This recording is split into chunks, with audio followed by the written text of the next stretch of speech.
So here we had what science was telling us about our origins and our traditions, normally our religious traditions, coming out of our cultures, telling us something else.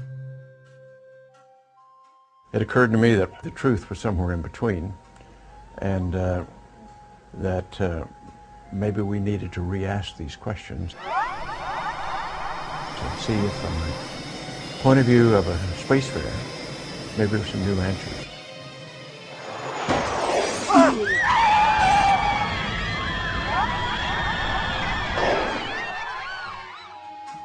And it seemed to be that the nature of consciousness was the question to ask, because that was the great enigma. Was consciousness just accidental, as science would have?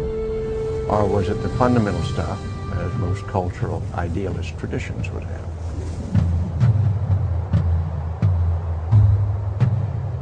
The problem we have is to find some meaningful definition. By meaningful, either one that can be experimentally demonstrated through science, objectively demonstrated, and if not that, at least some meaningful definition which allows one further insight into the nature of reality.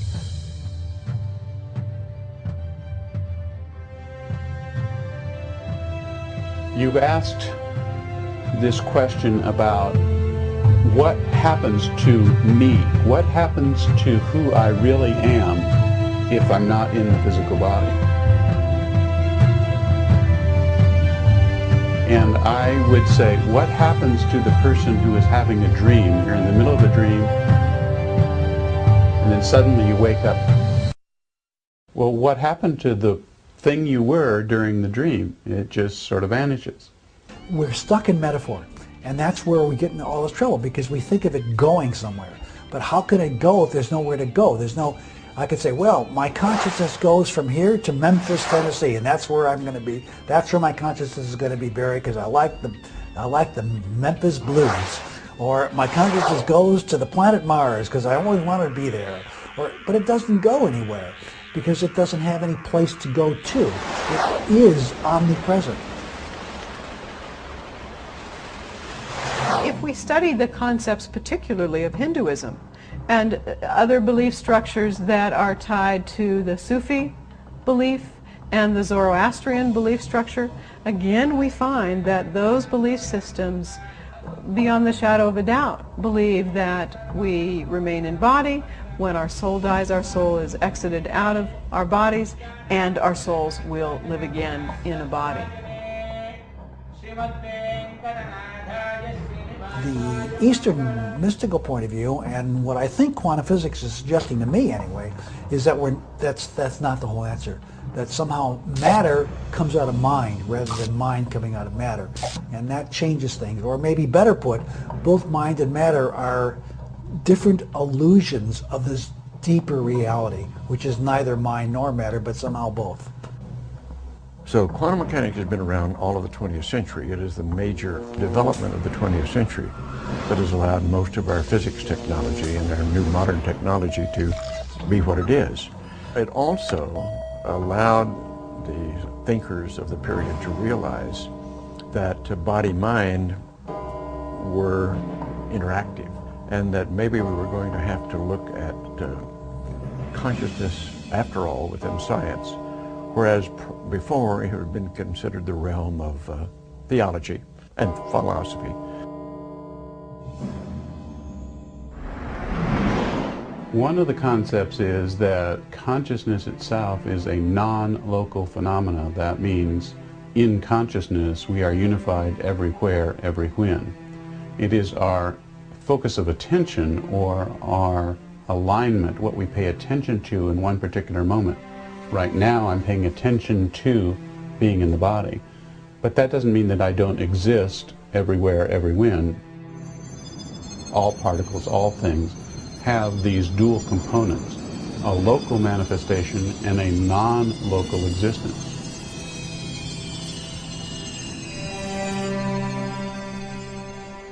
So perhaps then being more than our physical bodies is identifying with, paying attention to that non-localness of who we are. So existence and information are the basis not only of our being, but our knowing, and why we know anything at all. Spirit is the fundamental vibration of nothing. But by nothing, I mean the absolute void of which everything comes. It's the spiritual vacuum, if you will, the void out of which everything arises. It may be related to the physical vacuum, which we know is capable of, once being energized, of producing particles and antiparticles, which is the particle-antiparticle circus, which arises from particle physics that we know about. Because mind, consciousness, this mysterious essence of who we are, doesn't have a space-time coordination. The common thought is it's as big as the body, and it'll last as long as a lifetime. You're born, you live, and then you die. And then your body decays into dust. And before that, you're just dust and eggs and water, and starts fertilizing in DNA and blah, blah, blah, blah, and all electrical sparks start flying, and pretty soon there's a fetus, and the fetus becomes a baby, and all of that, you know, is somehow the notion that consciousness is contained within the unit of the body. So basically, when our soul is new, when our soul is young, is born, we might say, we are assigned a spirit guide. That guide then works with us, whether we're in body, whether we're not in body. That guide has higher wisdom, is almost always more experienced as a soul than we are, sometimes dramatically more experienced, sometimes only minimally more experienced, depending on how quickly we progress.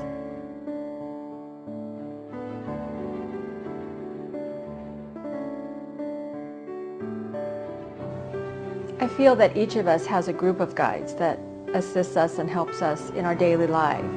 However, my clients tell me that they often meet a master teacher guide in their life between life experience who is responsible for overseeing their soul's progress from embodiment to embodiment. And this guide may or may not be intimately involved with their daily life, but is responsible for overseeing their progress over many, many lifetimes.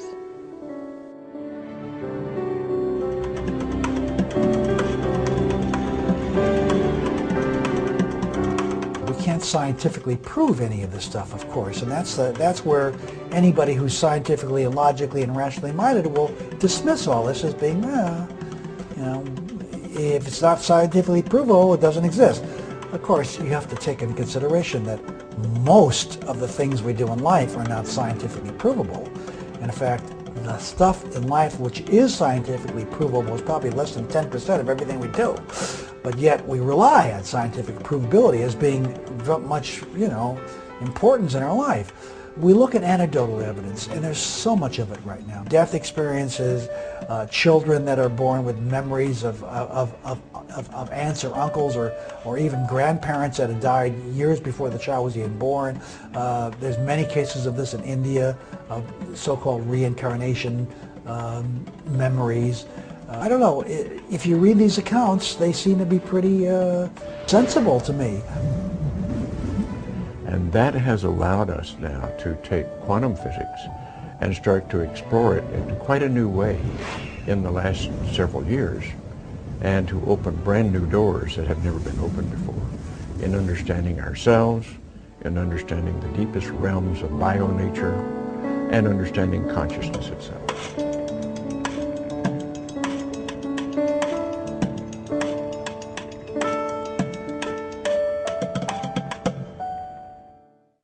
I have woken up in other people's bodies. Now that's really weird. Where I know I'm not in my own body.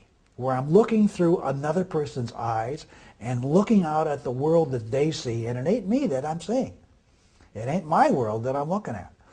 One time, I woke up, got out of bed, went to take a whiz, and I walked inside in the bathroom in my log cabin, stood over the toilet, just about to pee, and suddenly I realized I didn't go to sleep in a log cabin.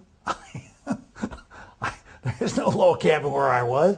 What the heck am I doing in a log cabin? And that's when I realized I was in somebody else's body. He was whizzing, and I was there watching.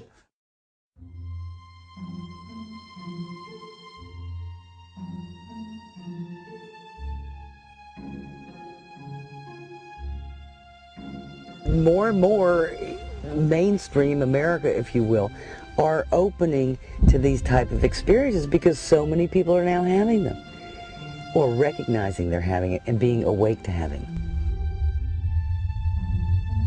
I think there's a coming together of, let's say, science and spirituality. It seems that it's more of a coming together of that. And when I say spirituality, not necessarily religion. My father was a successful businessman in New York back in the late 40s, early 50s. He was the producer of over 50 radio shows. And being the left-brain successful businessman he was, when he started having these out-of-body experiences, he really questioned what and why was this happening to him? What was this out-of-body state? So he looked to Western science to give him the answer, which is how we came up with the process known as hemisync, which is a sound technology. And in using certain frequencies in the sound technology, combinations of certain frequencies, we're able to help people move into these different states of consciousness, different states of awareness. We have means to let people know they are more than their physical body. And knowing you are more than your physical body is the beginning of knowing that you survived physical death. He influenced a lot of thinking, and because of his books, a lot of people began to experiment with out-of-body experience. I think I got influenced by it because it no longer became something I didn't recognize when it happened. The problem is, until somebody like Robert Monroe steps into the world and says, this is something that happens, people don't try to do it. They don't. It may have happened to them, but they don't. It's like a blur. You don't see it. When somebody says, "Ah, this is that," then you begin to recognize it when you have that experience.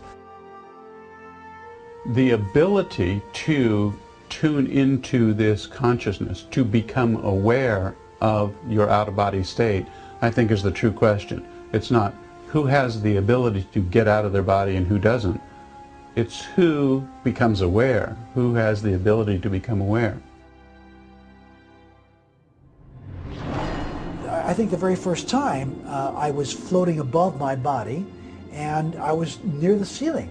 And I could see the ceiling very clearly, and I kind of like started to feel myself drawing down. I don't know whether I was afraid or didn't know how far I was going up, how high I was going to go, or whether I'd go through the ceiling. I don't know, some fear mechanism probably drove me back down. When I got back down again, I remember trying to get my hand inside of my body. It was very unusual. It's like my body was a glove, and I couldn't get my hand to fit inside my thumbs. Everything was a little bit, helter-skelter for a while. And I finally got my little finger into the little finger space, and everything kind of fit in. I finally I fit in.